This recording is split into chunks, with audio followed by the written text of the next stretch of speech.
expectations. Let's get them integrated and get them rolling here. There's certainly a conditioning piece. There's a physical piece to it as well, and then there's a schematic piece to it also. So just trying to manage expectations and just take it one step at a time right now, one day at a time.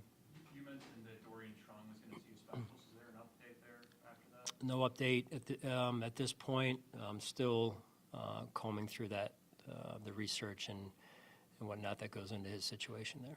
With Max specifically opening his window when you did, what went into that decision, and like where do you feel like he is going into practicing today? Yeah, again, I don't really know until we're able to watch here today and see him compete, bless you, and like I said, get into a sweat, get into some of the scheme as well, and again, just one day at a time, I think is the right approach right now.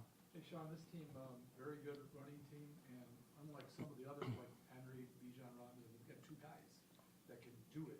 How difficult is the challenge for a defense knowing that they can roll two guys in and out against you? Yeah, I think the ability to have two guys is certainly powerful and dangerous. There's very few in the league who have two. I think overall it's they bring a lot to the table in terms of what they do at the line of scrimmage and the tackles they break, and I mean the numbers speak for themselves. How do you feel the self-evaluation, self-scouting tool over the bye week to prepare you going into this next stretch? Yeah, it gives us some clarity on where we're at and where we need to move forward and how we can grow. I think that's the biggest thing, and we can kind of slow down and look at things and assess where you're at positively and some areas that we need to work on as well. And is the sputters on offense, how self-correctable are they? And what do you pinpoint them to, especially the last two games? Especially the turnovers and just the lack of finish. I would say that overall we're very capable of performing at a higher level, and like anything else, offensively, defensively, or special teams, it's the detail and the discipline that leads to execution, and we just haven't been there consistently enough over the last 3 games in particular. Sean, at this point in the season, where are you with the identity of this team? Because we're pretty far into it now. Is that something you guys talked about over the break as well? I think I know it's establishing who we are as a team, and that continues to unfold week after week. And I don't really know that we're there yet, and that's okay. But we got to keep pushing. We got to stay urgent with our approach, the discipline, the detail that I mentioned earlier. It's really establishing who we're trying to become as a football team, and you just take it one week at a time. Guys have been in and out of the lineup too, which affects some of that. Having said that, it's again taking steps every week to grow as a football team. Sean, the last six years in the playoffs, you've been a 2-game losing streak in every year. It's never gone to 3.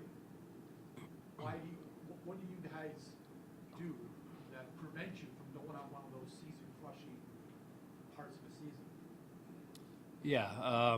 Again, you take it one day at a time, 1 week at a time. That's how the league is. And you get too far ahead of yourself, or you look too much in the past, you lose focus on where you're at. And right now, it's how can we win today and have a good practice. And I've said that before, but I say it in total honesty and seriousness of if you got to focus on today and what we got to get done today to move us forward as a football team.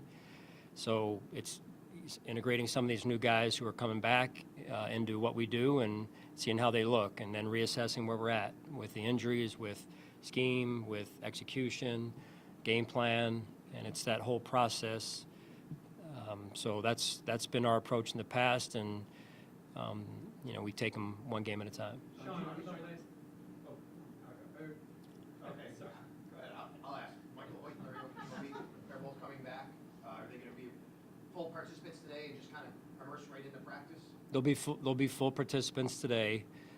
We are trying to manage some of it just based on them having not been out there. So. Sean, you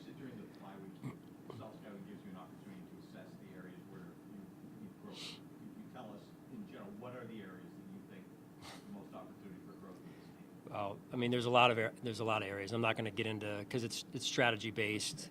So again, you just look at the identity of our football team. Have we established ourselves and who we are? As a head coach, that's where you start, right? And then you go from there into what happens on the grass, what we look like, execution, detail, schematics, how we're using certain personnel. Are we using the right personnel, or should we be moving over here a little bit with using some other personnel? So you name it, we look at it. So that's our job, and we owe that to our team. We owe that to the fans. Sean, when you mentioned that, the one thing that you've done the last few games was penalties. I think it was 30 over the last 3 games. Was there somewhat of a theme or something you saw, or is it different things that, when you look back at what happened, that need to be corrected? Most of those were what I would say where it becomes an issue or a hot spot is some of the holding penalties and then some of the line of scrimmage penalties. So the line of scrimmage penalties are 100% within our control, and those are non-negotiable.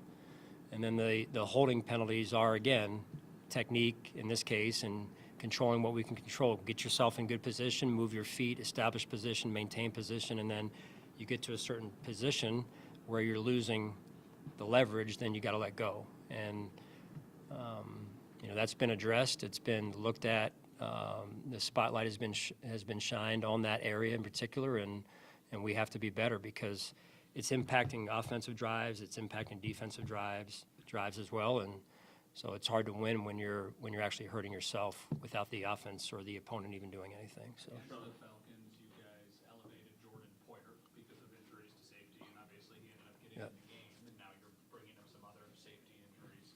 What did you see from Jordan in the second half of that game when he was out there? Yeah. And I guess where is the trust level with somebody who obviously knows this defense very, very well from all his time here? Yeah, Jordan wouldn't be back if we didn't have a lot of confidence and trust in him. But we still take it one day at a time. We'll see where it goes with T-Rap's situation, and we have other safeties as well that have been working as well, and we feel confident in as well. So. You're talking about these topics like identity and self-evaluation and growth. What are some position groups or things that you find yourself showing your team in meetings of reminders that this is how we do it, this is what we do? Are there any recurring things? In a positive way, you mean? Or yeah, we do that from time to time. Different team meetings will do that, or even with the staff will do that. Say this is what we're looking for. This is the standard right here. You have to continually do that so guys understand, especially the new players, veterans, and young players who are new to us. Hey, this is how we do it. So sometimes you have to go back and reestablish a standard.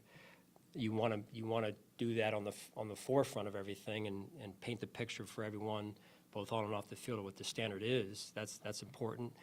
And then sometimes you got to go back and do it again. And whether it's the standard or it's reteaching fundamentals and techniques as well. Do you find yourself highlighting certain groups repeatedly, or are there people that are really doing it well?